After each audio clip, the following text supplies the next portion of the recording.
May balita sa Isla Lakdan. Nalaman ni Black Rider kung nasaan ang Isla Lakdan. At ngayon sumugod na siya. Paano niya nahanap ang Isla Alakdan?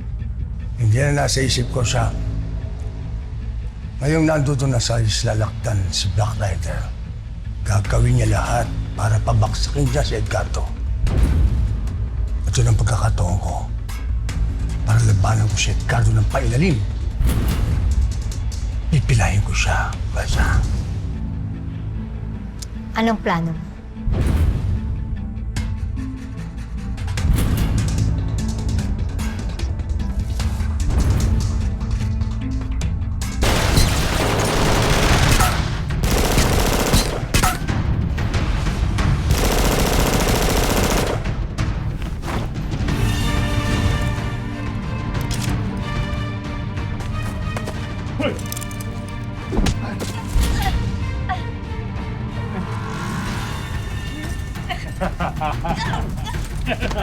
Pagpulak!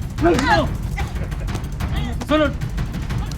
Bilisan mo! Paano po ako? Bilisan mo!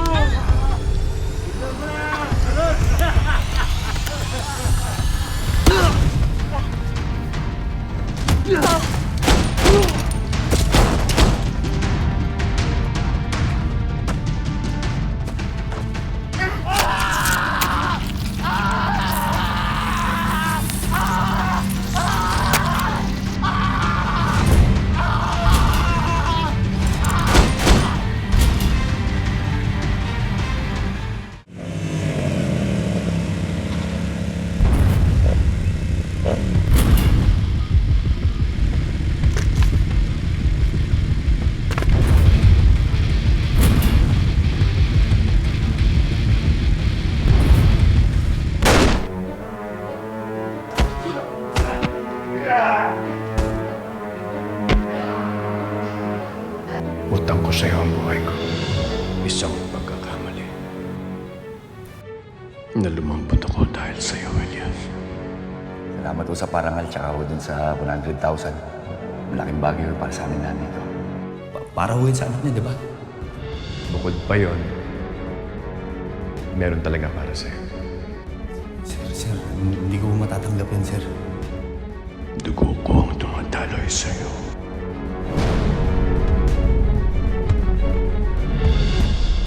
Calvin! Halaman niyo! Ngunit hindi na kita ituturing na anak.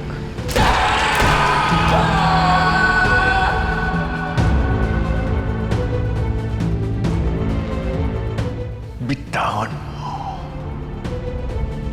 ang asawa ko.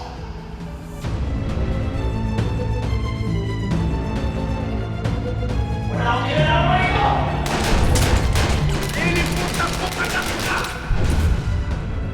Kalimutan mo ang ama mo! Magpatayan tayo!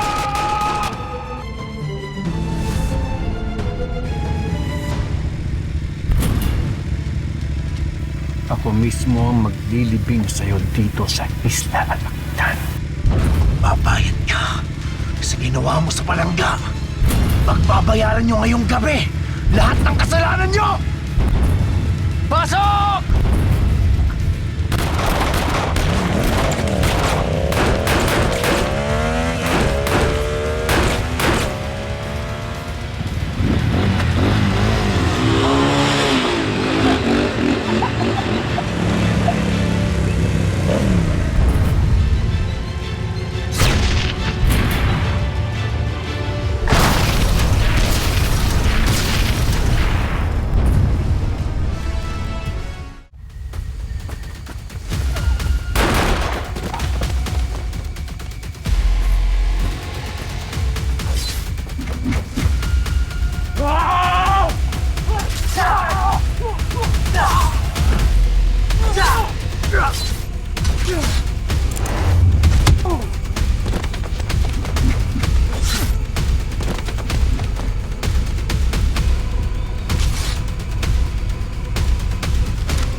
Nay Alma,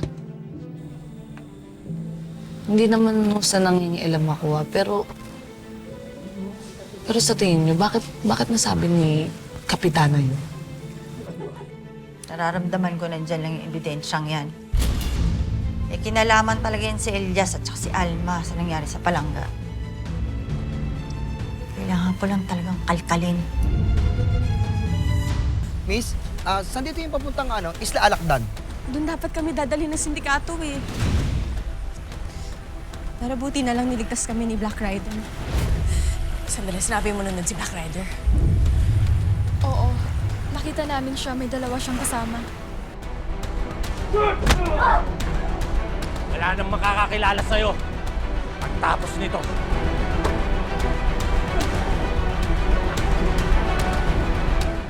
Ang tagal kong hinintay ang panahon ito. Maliban sa isa kang malaking tinik para sa Golden Scorpion. Sinisingil na kita sa 2 buhay na inutang mo sa akin. Kapag bumaksak na ang Golden Scorpion, siyang makakasama nating mag-control sa drugs dito sa Pilipinas.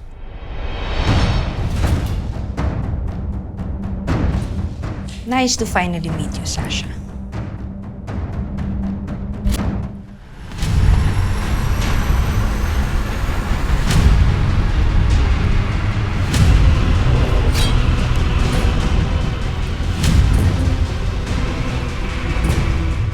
Walang titigil hanggat walang namamatay. Lalabanan kita hanggang kamatayan!